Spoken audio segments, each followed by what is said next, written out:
Welcome to another Tracking Trends Thursday with Kristen Mason Coreas, owner of the Homes by Mason team. I am sitting in the lobby of my hotel about to head out to the airport. So apologies if you get a little bit of background noise. I am in Texas, came down here with Listenia for some training. And yeah, so like I said, there's a little bit of country music in the background. There's a little bit of traffic in the background, foot traffic, but hopefully, and like people rolling their suitcases. But in any case, so ignore all of that and let's just focus on what is happening in real estate in Northern Virginia, not in Texas. Let's talk about that, and nationally as well. So mortgage rates did inch up, as I mentioned last week. So even though the Fed did drop their interest rate, ironically, the mortgage interest rates did inch up just a little bit to 6.3. So they're still pretty low, relatively, comparatively to where we've been most of this year. Sorry for the noise over there. So yeah, 6.3. You can see here that that is compared to where we've been all year, really relatively low. We've been, as you know, if you've been watching me, hovering in the upper sevens. I just realized too, I have a microphone I forgot to plug in. Apologies for that, but let's keep going here. This information is the same as what I had last week. I think sometimes we get ahead of the data when we do this on Thursdays, and the new data comes out on Thursday. So I will have fresh data for you, but what we talked about last week is what is here. The Fed did cut its interest rate. However, our mortgage rates didn't go up. There is the expectation that they will cut 2 more times this year. However, maybe not, because there's some tension between what's happening in the job market and what's happening in inflation. Those two things kind of counteract each other in terms of what the Fed is watching right now. So yeah, because jobless claims dropped last week, although the previous week there was a jump. So they're not quite sure what's happening with the job market and need to keep an eye on that. So we also talked last week, about just mixed messaging. Builder confidence was unchanged, and single family houses starts plunged, actually. So a bit of a mixed message there is that the confidence was unchanged, but the number of activities by builders did go down to a 2.5-year low in August. So we will continue to watch and see. In the larger Mid-Atlantic region, new listing activity, and this is up until September 21st, which I believe was Sunday, I think is what this data goes through. So new listing activity slowed, but was higher than a year ago. So higher by 1.5% than last year. And the strongest increase was in our Washington metro area. Now, again, 1.5 is not a huge increase. New contracts are below last year. So when you have more inventory but less contracts, what does that mean? Increasing inventory. So the interpretation here by the MLS is that buyers remain cautious, and list prices, however, remain high. So we are up 4.8% from the same week last year. So we are not yet really seeing significant changes in price.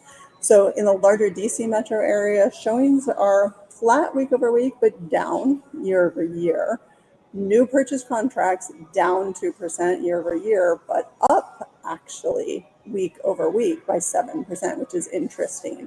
Again, really interesting when showings are down, but contracts are up. I never quite know what to make sense of that. And this time of year, we would normally see a little increase in both inventory and contracts. We usually get a little blip in the fall. So that's good that there's more contracts. That's a good thing for our market, especially with the increase in inventory. We want to try to maintain some balance there.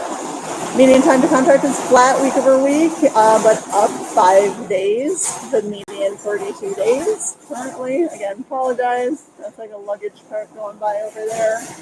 And new listings are up year over year by almost 9%, but compared to a week ago, down 4%. The median list price up both year over year and week over week. 8.3% year over year and 3.2% week over week. I did not expect there to be so much noise. Like seriously, the whole time I've been sitting here, it's been quiet until, of course, I decided to do this. Active listings are up 36.5% year over year. That's a big number, but just up 2% week over week. So in our hyper-local area, Arlington, Alexandria, Fairfax, and Falls Church, where I'm headed back to tonight, you can see here that the new listings and new under contracts are generally on par with the average for the year, a little bit less than they were last week, and new listings a little bit more than the average. So looking closer at that, you can see here week over week, our inventory did go down week over week, but contracts went up. So again, that's what we saw in that other chart as well. Year over year, the supply and contracts are both up year over year in our hyper local area.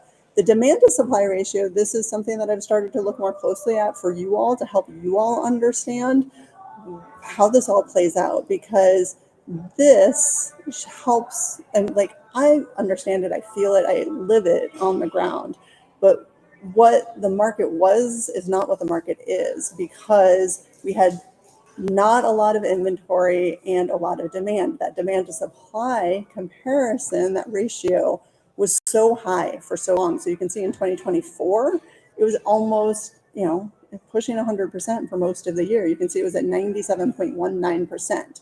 Almost all of the new listings that came on the market got ate up by contracts. That's what we saw for a really, really long time. You can see our numbers are no longer like that. And that's the blue bar on this chart.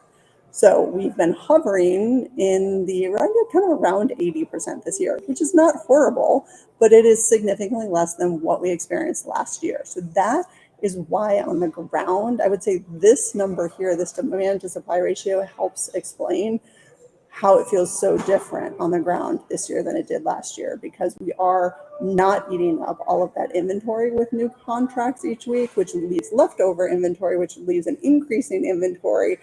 And so buyers have more to choose from and have more time to make a decision and more negotiating power and opportunities for contingencies and things like that.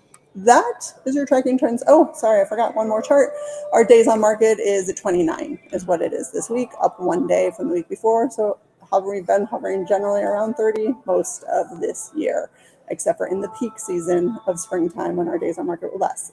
And compared to last year, which we don't have on this chart, but that is higher than I'm used to, but it is what we've been at this year.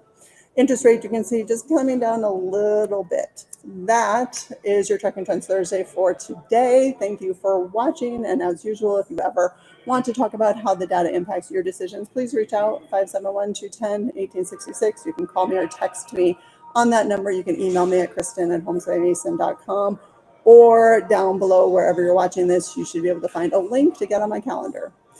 Have a great weekend, and I'll see you next week. Oh, where's my end button? There it is. Bye.